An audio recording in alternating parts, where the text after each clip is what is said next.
আগামী 11ই মে 2025 রাত 8টা 1 মিনিটে বুদ্ধ পূর্ণিমা শুরু হচ্ছে এবং শেষ হচ্ছে পরের দিন 12ই মে 2025 রাত 10টা 25 মিনিটে। এই দিনটিতে একটি বিশেষ উপায় করুন।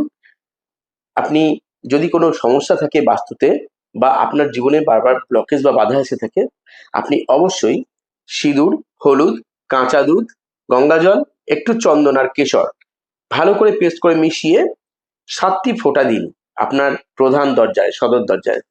দিয়ে আপনি আপনার ইষ্টদেবীর কাছে প্রার্থনা জানান, বাস্তুদেবের কাছে প্রার্থনা জানান, যদি বাড়িতে কোনো রকম নেগেটিভ এনার্জি থাকে তার থেকে আপনাকে রেহাই দেওয়ার জন্য, আপনার জীবনে সমৃদ্ধি সফলতা আসার জন্য প্রার্থনা জানান। আর এই দিন ভগবান বিষ্ণুকে আপনি অবশ্যই হলুদ রঙের ফুল, হলুদ রঙের ফল এবং হলুদ রঙের মিষ্টি দিয়ে অর্পণ করুন, তাকে নৈবেদ্য দিয়ে আপনার মনের ইচ্ছে জানান। খুব দ্রুত কিন্তু আপনার ইচ্ছা পূর্ণ হবে। আর সেই সঙ্গে তার চরণে হলুদের তিলক দিন আর নিজের কপালে হলুদের তিলক লাগিয়ে আপনার মনের ইচ্ছে জানান। খুব সহজেই দেখবেন আপনার ইচ্ছা পূর্ণ হচ্ছে, আপনার জীবন থেকে যে বাধা বিঘ্নগুলো বারবার আসছে অচিরেই সেগুলো দূর হচ্ছে।